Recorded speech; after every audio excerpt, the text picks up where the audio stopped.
welcome to the Building on a Budget video series. In this series of videos, I will help you choose which boxes you will need to build a competitive list for the keyword of your choice. Now, each of these videos is focused on a specific faction, so obviously watch the one that is associated with the faction that you are interested in. Then, of course, we'll go through each keyword and I'll give you which boxes that I think are good starting boxes for that keyword. Now, the goal of each of these sets is to make a competitive list with some flexibility if possible. But also keep in mind we are on a budget, so that definitely changes some of the choices that I would suggest to somebody that could just buy the entire faction, of course. So we're going to focus on trying to buy ideally 2 or 3 starting boxes, and then I give you suggestions on how to expand from there and what boxes I would recommend. Now, each of the lists that I give you tend to focus on that keyword and good versatile models. I tend to avoid taxed-in models, and I tend to avoid out-of-faction models that are within that keyword. Now, obviously, if the model comes with the master box, then I'm not so worried about that. But I avoided models that you have to buy an out-of-faction box and get a bunch of out-of-faction models just for that specific model more often than not. Now, there are some exceptions to that rule just because the power of that specific model is just really needed to make a list very competitive. But if I could avoid doing that, I definitely did so just for budgetary reasons. Now, of course, these are all my preferences. A lot of people will argue a lot of these, and when I submitted these to the public at large, there was a lot of debate as to which boxes were better or worse. But I tried to adhere to these 4 principles when in doubt. So everything I suggest here, you can always take with a grain of salt, and you should do your own research if you're not sure about it. Now, as far as the pricing, I use everything from the Weird store, and I'm also not accounting for any older boxes, no M2E or M1E versions of the models, because you may be able to find those, but not everybody will be able to find those. So everything is based on the M3 boxes primarily. Of course, if you can find the older boxes or find individual models, you of course can get quite a deal and start your keyword a lot more cheaply if you want it. Now, as far as the actual list, it's essentially, I have them sectioned off by colors. The green models are, or the green boxes I should say, are the ones that you will need to start the list. You need these to make a full 50 soulstone list, and these are the ones I think are the best picks. Obviously, the first box is always the master box because you'll need that model on its totem. And then I suggest what I think is probably the best box to help fill the master box and make a 50 soulstone crew. In some cases, it's more than just one model just because you didn't have enough models to make a 50 soulstone list. In some cases, others, it really, really helps to have a couple other options, as the case may be, because maybe the box models are not that good, and I really don't recommend taking those in some cases. The yellow ones are the secondary purchases. These generally really increase the power level and give you a lot of good options to expand this crew or just make it really tuned. So these are the ones I would definitely recommend next. These are in order of purchasing as far as my preference. You can obviously get them in a different order if you feel like certain ones are more vital to how you play, but that's generally how I establish those, is the best to the worst as far as what will bring you the most power to that crew. Next up, we have the orange boxes. These are designed to add a lot of flexibility. These tend to be models that you don't need, but they will definitely help in the right circumstances or the right scheme pools. Things that you don't necessarily need and you can hold off on getting, but they're definitely going to help you cover the gamut of scheme pools, basically. And then finally, the red. The red options are purely optional. Red does not mean they're bad models. It does not mean they're not great models and can make really powerful lists using them. But red generally means these are things that are in the keyword or versatile models that are left that I feel like you don't really need them necessarily to make a really, really good list. So these are very optional. If you think a specific model is great for your playstyle, then by all means go get it. But these are ones that I think you can avoid. All right, so with that said, let's get into the list. So starting us off is the Chimera keyword with the Marcus core box, and I suggest going with Primal Fury as your first purchase as well. This is going to give you 2 Cerberuses, Kojo and Paul Crockett. The Cerberuses are great hit and run beater models. They're not the toughest of models, but Marcus can make them a little bit tougher with his upgrades. Kojo's a good if you need to hold the middle kind of tanky piece. And then Paul Crockett gives you some ranged attack damage that you can bring into the crew if you need that. So the first list you're going to be building is mostly going to focus on buffing up the Cerberuses and doing a lot of hit and run tactics. Obviously, trying to avoid direct engagement. Expanding from there, I like the Altered Beast box because the Scorpius is a great all-around model. It is pretty tough for its cost, and it brings some interesting tricks with poison. Primarily, it can shut off Soulstone use and shut off triggers. That sort of stuff can be very useful in a lot of games. And then Ferdinand Vogel / the Beast Within is a pretty versatile piece because it can switch between its 2 different forms. If you go with Vogel's side, it gives you a support model that can shield and heal the other models, and it can also do some range damage. Or if you want to go as a melee beater, you can switch to the Beast Within. Now going from there, I really like the Razor Spine Rattlers because of Gaining Grounds 2 currently, because it is a really speedy piece that's great at going for backfilled symbols. It's also good at Break the Line because it can throw the marker, push up next to the marker, throw the marker, and then Deadly Pursuit back next to the marker in one round, which makes them really good at that. Plus, it can also combo with the Scorpius because it does poison damage, so you can get that poison build going.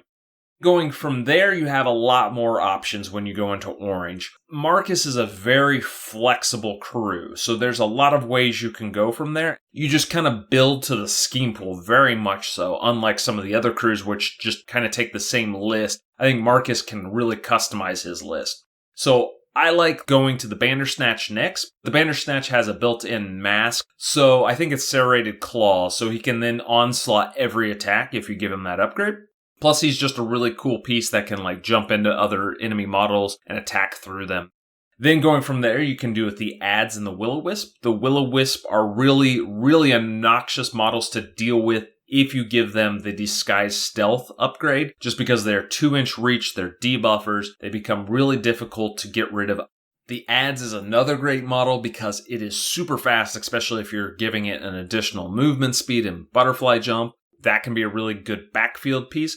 But it's also a good utility piece with lure because it is a pretty good lure on it, and I think that's the only one you have innately access, unless you buy versatile models. From there, you got the Grootsling, who can jump around the board to his lay markers. He's good for research mission, things like that.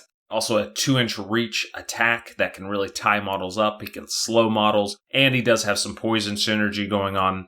From there, I have the Doppelganger and Changelings. Mostly because the Changelings are really good with Marcus because they can copy his obey actions and get a bunch of extra charge out of your good models. Although I'd probably only bring one into the list, if anything.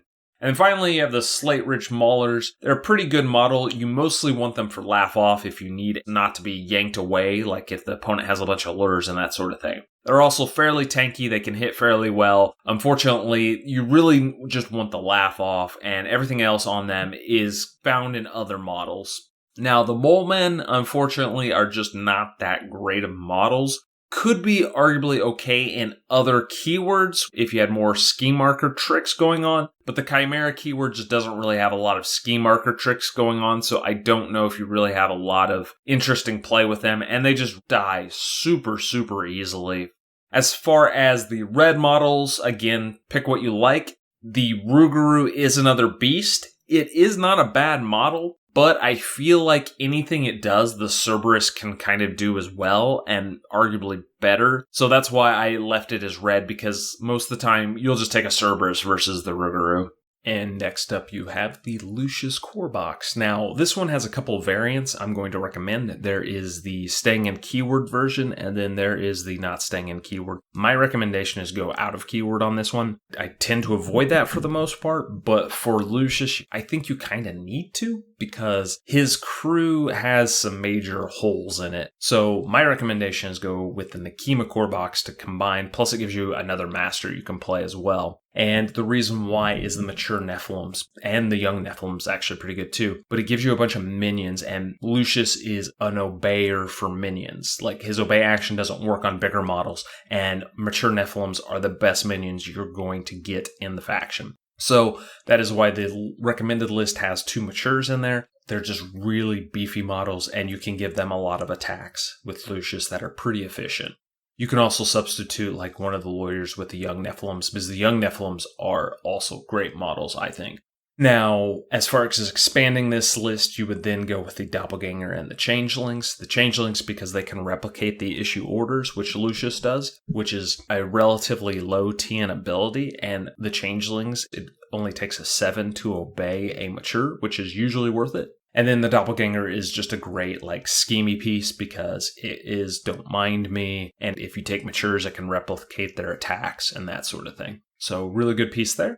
And then expanding the list into oranges, I would go with Hinamatsu and Vasilisa, and basically the puppet package, as I like to call it. Hinamatsu is great with obey masters just because, in this case, Lucius can't obey her, but it's the lawyer that can obey her. She's good, though, because she has a trigger to attack again, so you can charge with her and get multiple attacks off of a single obey, which gets pretty efficient if you're able to pull that off. Also, the puppet package is really nice because Stitched are very powerful minions, again, something that you can be obeying a lot, and Vasilisa can resummon them in when they die, or heal them as needed. So I really like playing a Lucius puppet list if you're not going to go the mature route. The Daydreams, obviously, you're not really going to use. The Wicked Dolls are fine little scheme runners. They're great cheap models to fill in gaps. And then finally, you can get Internal Investigation, which adds Alan Reed, who has some interesting utility abilities that he can bring to the crew. Investigators, I think they take a little too much setup, and we'll get into that in a moment with the secondary list. False Witnesses, again, are an okay cheap model. Now, as far as the second build, this is if you want to stay in keyword, so you go with Internal Investigation as your second box. Again, you have Alan Reed, Investigators, and the Witnesses. The problem with this list is it cannot take punches, and it requires setup. Like, it can do a lot of damage, but you first have to get something staggered before you can start really doing damage. And those things always look like it's easy to do on paper, but when you play a game with alternating activations, it never seems to play out quite right. And there's always missed opportunities, and you're like, oh, I could have done like min 3, but I only did 1 damage because I missed the first setup attack, and then I had to hit him again for 1 just to get staggered, and at that point it didn't matter. It's just awkward and clunky, and the crew just gets alpha striked. It just falls apart because nothing in the list can take a hit. Lawyers help with shielding things, but it's just not enough in my experience. If you do go this route, though, you definitely want to play schemey. You want to avoid straight fights for the most part, and you want to just kind of like try to outmaneuver your opponent. Then if you go this route, Familiar Faces, again, your yellow box is Doppelganger and Changelings, because being able to replicate those obeys, and Doppelganger being a pretty useful piece with Allure. And then, again, the puppet package is what I recommend to expand that version into. Next up, we have the Fae keyword. This is Titania and her core box. This gives you Titania, Aslan, a Garar, and 3 Autumn Nights. And then I recommend expanding immediately into the Mysterious Fate box, which brings you the Mysterious Emissary. Now, you don't have a lot of flex. You literally have to take every model in order to build the 50 Soulstone crew in this case, but all the models are fine models, and the crew synergizes well in this form. The Emissary you really like in this case just because he can add extra markers to the table, because his blasts turn into hungry land markers, which can then be used by Titania's crew in their hazardous terrain markers as well, which Titania likes to like throw people into to do extra damage because she has some abilities to do that. The Autumn Nights, I'm not in love with taking 3 of them, but they're a fine model. The first thing that you're going to expand into is probably the Malifaux Rex, because it's a giant T-Rex and it looks awesome. It's also a great beater model. It's also a good utility piece in the sense that it can throw Titania forward or other models as need be. And generally, it's just going to replace one of those Autumn Nights or maybe Aslan, depending on the circumstances. I will note that it is an Explorer's box, so you're not going to be able to use it in your other Neverborn crews. If you don't want to buy an out-of-faction model, you could instead buy the Hooded Rider if you want. It performs a similar role. I don't think it's quite as flexible as the Malifaux Rex, but again, it's just another tough, big model, and it can ride with me Titania forward to give her some extra mobility. Titania is very much a master that generally wants to get thrown into the opponent's face and used to stall them out, is how she tends to play because she's so tough. After you get a beater or two, then you can move into the orange boxes, which just gives you some flexibility. The Rougarou is not a bad model. It is just, unlike the rest of the crew, it's not as tough just because it's low stats. But a lot of times it just stays back and it just pushes other models forward for the first couple rounds, and then it slowly comes into play late as a secondary hitter, basically. The Boltungan, I don't really like. I think they die to a stiff breeze. So if you bring them, you just have to be really, really careful with them, or just run them away from everything else on the table. Insomnia you bring because Serena Bowman. The Madness are fine scheme runners if you do need a deep scheme runner, but it's a Taxton model. It's not terrible, but doesn't really synergize necessarily with the group. But Bowman, on the other hand, is a great healer, so you already have a crew that's pretty tough and can take hits. Well, now she can make them even tougher because she can keep them up. Plus, she just has a pretty good attack, especially the ranged attack that ignores armor and gets around incorporeal and just gets around certain things that Titania's crew doesn't necessarily get around anyways. The final pick is Killjoy. I know there's a lot of people that hate him. I personally think he's fine as a tech pick because he has a combo where you can put his upgrade on Titania. The reason why is because then you can turn her abundant growth markers into hazardous terrain whenever she gets hit. And it can make a giant tar pit of death, which is really powerful if done in the right circumstances. Otherwise, he's just a beater. Nothing special really there. Then we have the Nephilim keyword. We will start with the Nekima core box, of course. And to add to that, I would go with Blood Ritual. This is because you get Hayridden, who is a great henchman that hits pretty hard. And you get the Black Blood Shaman, which are great models just because they can pulse out focus to a crew that hits pretty hard, and it just makes the crew just brutal for alpha striking. And just those two boxes will give you a pretty formidable list just to start with a alpha strike crew. If you want to expand from there, the first thing I'd recommend is get the Blood Brood for some more young Nephilims in case you want to go with 3 young Nephilims. I don't think it's a terrible choice, especially if you need a high AP crew. You can usually drop one of the more expensive models and switch in the young Nephilims. Plus, they can always transform or replace into the matures as well. The Terratots you generally will never hire, but they are a fine model just because Hayridden can summon them, which if you incidentally summon them, it's nice to have the models there so you can do it. So it's not a bad pickup to grab. Expanding from there, I would recommend getting Puppet Show, not for Vasilisa, oddly enough, but for the Wicked Dolls, because the list tends to run elite, and sometimes you just need a cheap model to throw in there, and the Wicked Dolls are a great cheap model that can sit in the backfield, do schemey stuff, and it also can throw Adversary on enemies, and it's just a relatively efficient model for its cost. As for the other Nephilim boxes, you don't really need them. I think Lolitu's okay. It gives you a lure, gives you an extra card draw, but she has a 4 defense, which makes her kind of easy to put down. Lilu's he doesn't really do anything special. And the Corrupted Hounds, honestly, are just not worth it. They just die so easily, and a Wicked Doll is just a better option for a cheap model. Alright, next up we have the Nightmare crew with Dreamer and his core box, and then the Insomnia box is one I recommend to buy first. Now, a lot of people said that you really, really need to get Deep Sleep as well. I kind of disagree, especially with the changes to Dreamer. Now that he can't summon Stitched, it kind of changes things. That being said, I would recommend picking up pretty quickly afterwards, but you can build a list with just these first 2 green boxes, and it'll work perfectly fine. Madness are great models. Bowman's a great model for healing and attacking through your models. And you still have Chompy as your beater. Capellius is just a fast scheme runner. And your Alps are generally what you summon if you're starting with 3 Madnesses. And then, of course, expanding into the Stitched and Daydreams are a great option. Daydreams are fantastic models. Stitched are fantastic models. You can't go wrong with that box. It's just really hard to build a list without the Insomnia box. That's why it got the nod over Deep Sleep, especially since you can't summon Stitched anymore. Then you want to also get things that go bump, because Widow Weaver can summon Stitched, and I think Stitched are worth playing around with, so that is definitely a model I would pick up and add to your list. The Bandersnatch is also a fine model. It makes Widow Weaver very mobile, and generally, if you're taking Widow Weaver, you can definitely consider the Bandersnatch to make them a combo pick. I would never take the Bandersnatch without Widow Weaver, though, generally speaking. As far as the other models in the crew, Carver I just don't think is good enough. Teddy, honestly, everything Teddy can do, Chompy and Stitched can do, in my opinion. I don't think they're bad models, but I don't think they're necessary. Then we have the Savage keyword with Euripides. I recommend buying the Garyon, is how I pronounce it, as the first box, just because these are pretty good beater models that are fairly tough. Now, the crew's going to lack a lot of deep scheming potential with this list, but it's a decent, get in the middle and fight list.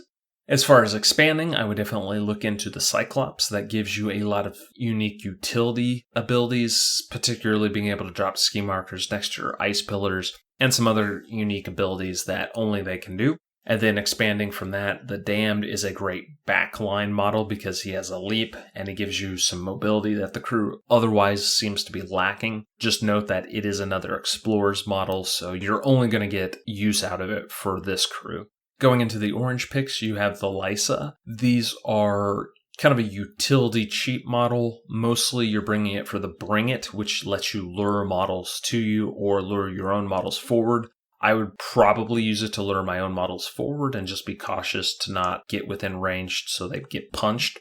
Euripides tends to have some positioning issues because he has a bunch of big base models, so it helps to be able to shift things around out of activation just in case so you don't get log jammed, so to speak. Going from there, the Doppelganger and the Changelings are an interesting pick. The Changelings particularly let you copy the ice pillaring abilities from Euripides, so you can do a bunch of extra ice pillaring, which synergizes with the crew, obviously, because it heals and gives your other model shielded, and it also lets you do some of your throwing ice pillar around shenanigans. Then I would recommend Insomnia as the final orange pick, particularly because you have models that are not the toughest and they're kind of big and expensive in some cases. It's nice to have extra healing, and that's her primary role, is to just kind of heal up things as needed. And then the Madness are not bad either, just because it gives you more incorporeal models if you have the Lysa as well, that can move through all of your big bases to help prevent log jamming, that sort of thing. Plus, they're just a solid all-around model. As far as the other keyword models, as I mentioned earlier, I think the Botungan are just not that great, and they don't have incorporeal, whereas the Lysa at least have incorporeal and they can move through your other models. Whereas the Botungans still do have the I get blocked out issue with all the 50mm bases that you're bringing, and they just die to anything, and I just don't like models that are like that. Then we have Swampfiend. I really don't recommend starting with Swampfiend if you're on a budget, because this is probably the most awkward keyword of everything in the game. So the first box obviously is Zoraida, and then I recommend buying 2 versatile boxes as your next boxes, just because, as I mentioned earlier with Hinamatsu and Obeys, Zoraida can obey her to charge and take multiple attacks because of that trigger to attack again. And the Hooded Rider also is just a great big model that obeying to take a bunch of extra attacks is fantastic. Plus, he can ride with me forward Zoraida or other pieces in your crew as needed. Now, I will say that list is kind of awkward as far as the 50 Soulstone list, but it is something that does hit the budgetary requirements and the other qualifiers that I created.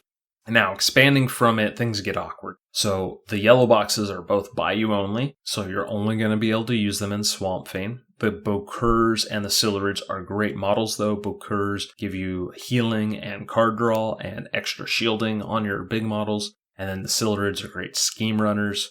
Then the boxes after that are a bunch of Swampfiends, but there are a lot of utility pieces, I guess is the best way to put it. I think the Adze is a good lure, and the Will-O-Wisp are good models that can tie up models. But the problem with the Will-O-Wisp is they just die to a lot of things, so you really need to keep them safe, and you really want to be against a melee-only crew where they can really maximize their 2-inch reach and their distracting ability. Groot Slang is a great forward piece that you can obey to jump forward and then obey through it into enemy models, but it really depends on what you're playing against if you're going to get a lot of value out of that.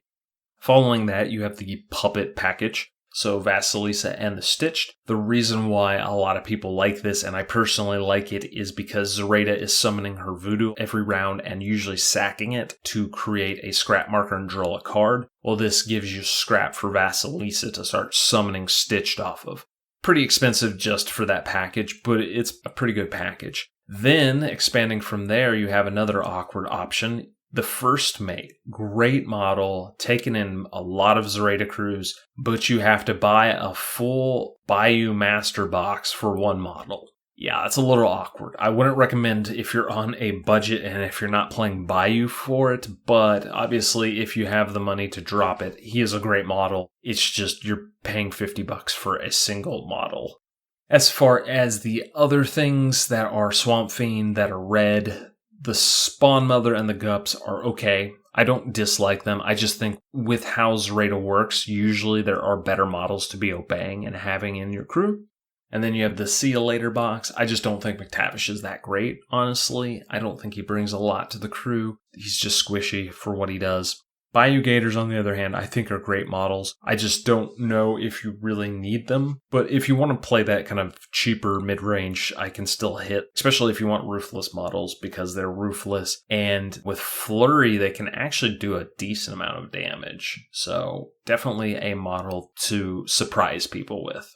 And last up, we have the Woe keyword. This is Pandora, and to go with that, you just get the Hooded Rider, and you throw all those models into a list, and you have an alright list. The Hooded Rider is a great model because he can ride with me Pandora forward or Candy forward. Those models tend to want to be in the opponent's face ASAP, and it doesn't feel great when you have to spend your turn triple walking or double walking those models forward, so it's nice to be able to ride with me forward, and it just gives you a pretty good versatile beater. Expanding from there, you want the Juvenile Delinquents box, just because Iggy can do some phenomenal things. First off, it can do some interesting tricks when you're facing off against burning crews, because he can strip off the burning. But he also can do a lot of just surprising amount of damage with his Misery burning trigger, since when he hits things, he puts burning on them immediately, and then he can trigger his Misery, etc., etc. Aversions are kind of a slightly upgraded version of Sorrows, just another incorporeal model. They're a little bit tougher just because they have some tricks where if something like tries to charge them, they have to take a test, and if they fail, they just immediately get pushed away, so it can make it troublesome to come into the crew. Definitely models, though, you would like to have in your crew to play with. Expanding from there, you have the Lysa, another model that is good mostly for Bring It, so you can do some positioning things or yank the opponents forward as needed. Baby Cade can also lure, so you already have a lure in the list, but having more is not necessarily a terrible thing. Only problem is it's stat 4, so you're probably mostly just going to use it to lure your own models, since a 4 is going to miss a lot more often than not. Teddy, I think, is a good beater, and it synergizes with Baby Cade just because Baby Cade has some specific abilities. And normally Teddy is not versatile, but because you have Baby Cade in your list, it makes him versatile. Again, they can move each other around a little bit, and there's some synergy there. Alternatively, if you don't want to go that route, you can go with Carver. Carver is another beater. I think he's squishier than Teddy, which is why I don't like him as much, because he requires soul stoning to prevent damage, as opposed to Teddy just has armor innately. But he is a ruthless model. He does have a decent blast if you need those tools to have. And finally, Insomnia, because Bowman can heal things and remove conditions, which is super handy. And the Madness are also not terrible. Like I said, they're really solid models. You're probably not taxing them in most likely, but they're an option. And that is basically your Neverborn models. So I hope you enjoyed this insight as to what boxes I like.